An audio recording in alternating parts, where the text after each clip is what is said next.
Now, Ashley Davis, the whistleblower, claims this all started because Adam Schiff assumed he was going to be the director of the CIA in a Hillary Clinton administration.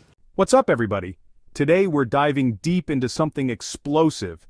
Adam Schiff has spent years pushing the collusion narrative, but now the truth is coming out, and it's all on tape. The lies, the cover-ups, and the political games. How can Schiff possibly deny this when we have the receipts? Stay with me, because this is a breakdown you don't want to miss. Of course, this program was never buying it, and we did not buy into Schiff's claims. I spoke with current CIA Director John Ratcliffe, then Congressman on the Judiciary Committee, many times over the last 10 years. Here's a conversation on Sunday Morning Futures back from 2019. Watch this.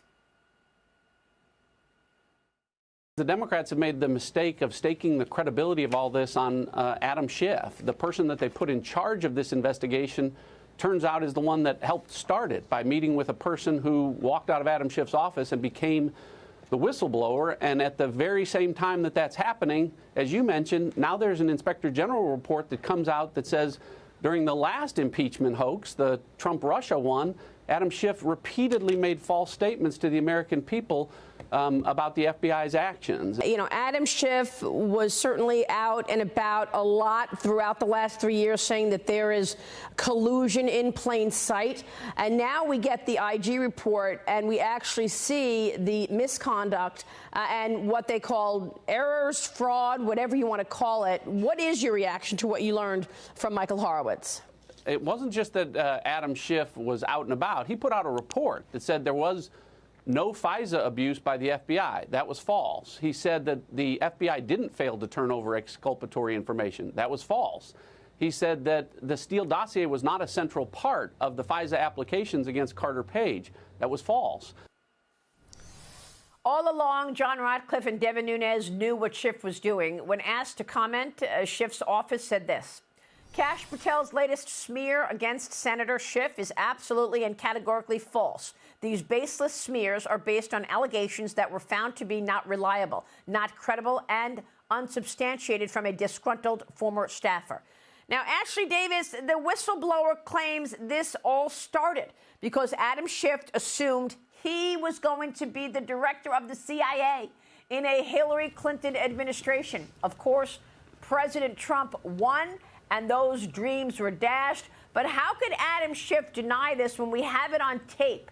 He being, at the time, either the chairman of the intelligence community or later the ranking member of the intelligence committee in the House. He's over there on Chuck Todd and all these other Sunday shows saying that collusion between Trump and Russia is in plain sight. How do you deny that after you said that with the role as chairman of intelligence committee?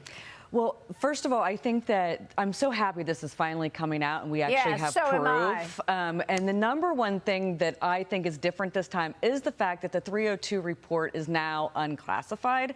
And so Congress does have the information and the proof to back it up. There's two people I want us to watch over the next several months that can make Senator Schiff's life very, very difficult. Jim Jordan, Judiciary Committee Chair in the House, Chuck Grassley, Senate Judiciary Chair. They can report both him to the Ethics Committee in the Senate to get some sort of repercussions done of what has happened. Obviously, we have the FBI and the DOJ as well that can be helpful, but those are the two that I'm really watching that are outside the box. Yeah, I mean, look, this had so much impact. This ripped our country apart. Adam, put what they did to me aside, the fact that I got slammed for pursuing the truth, and I would not abandon my principles because I knew this was a lie and I kept saying it on air. Put that aside, the way that they attacked so many people if you didn't go along with the herds of saying that Trump did something wrong. What about the fact that it put a sitting president on defense? Every time he went anywhere, he had to say, I did not collude. What about the fact that it put his administration in jeopardy because so many people weren't sure if he did something wrong and they didn't want to join the administration? What about the rest of the world who looked at this and said, wow, did Donald Trump cheat and gain the election through collusion with Russia? I mean, there were so many elements that this made-up story from the Hillary Clinton campaign generated. Well, it put an entire cloud over this entire country. And That's just not right, Maria. That's not the way it works. And thank goodness all of this is finally coming out. But imagine someone so desperate for power, so politically motivated that in this case he, or certainly a she, but in this case he, Adam Schiff, would actually twist and contort the truth and come up with lies and tell us he had evidence that we were going to be amazed by if he's finally allowed to bring it to light. Well, he didn't bring it to light because there was nothing. It was all lies and made up. And thank goodness it's finally coming to light and people are stepping forward. It's time to be rid of this guy. Yeah, and there might be much worse, egregious activity here beyond just lies. There could be criminality, and we are watching Pam Bondi to see what she does next. It is in the Attorney General's hands to see if we will have accountability after 10 years of these attacks on President Trump. For years, Schiff went on national TV saying there was collusion in plain sight. He insisted he had evidence. He said it over and over. But here's the thing. When the Inspector General's report came out, it showed the FBI had major failures, and Schiff kept pushing a narrative that simply wasn't true. He wasn't just mistaken, he was misleading the entire country. Let's talk about the whistleblower. Schiff's office was directly tied to the very person who became the whistleblower. That's right, before the complaint even blew up, Schiff's people were involved. This wasn't some organic truth-telling moment, it was political maneuvering from the very start. And now, with everything coming out, it's crystal clear what was really happening behind closed doors. Think about the damage this caused. Our country was ripped apart. Every time President Trump walked into a meeting, he had to defend himself against lies. Allies around the world questioned whether our elections were legitimate.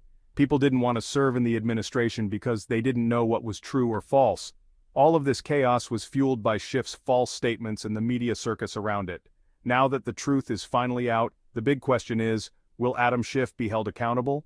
We're talking about possible referrals to ethics committees, investigations, and even criminal implications depending on how far the lies go. Leaders like Jim Jordan and Chuck Grassley are watching closely. The time has come for consequences because no one should be able to mislead the American people at this level and walk away free. So here's the bottom line. Schiff spent years telling America he had evidence of collusion, but when it came time to show it, there was nothing. Just lies, political ambition, and a desperate grab for power. And now that it's on tape, there's no denying it anymore. If you believe the truth should finally come to light and accountability should be real, hit that subscribe button right now on Capital Insights and join me as we keep exposing what the mainstream tries to hide.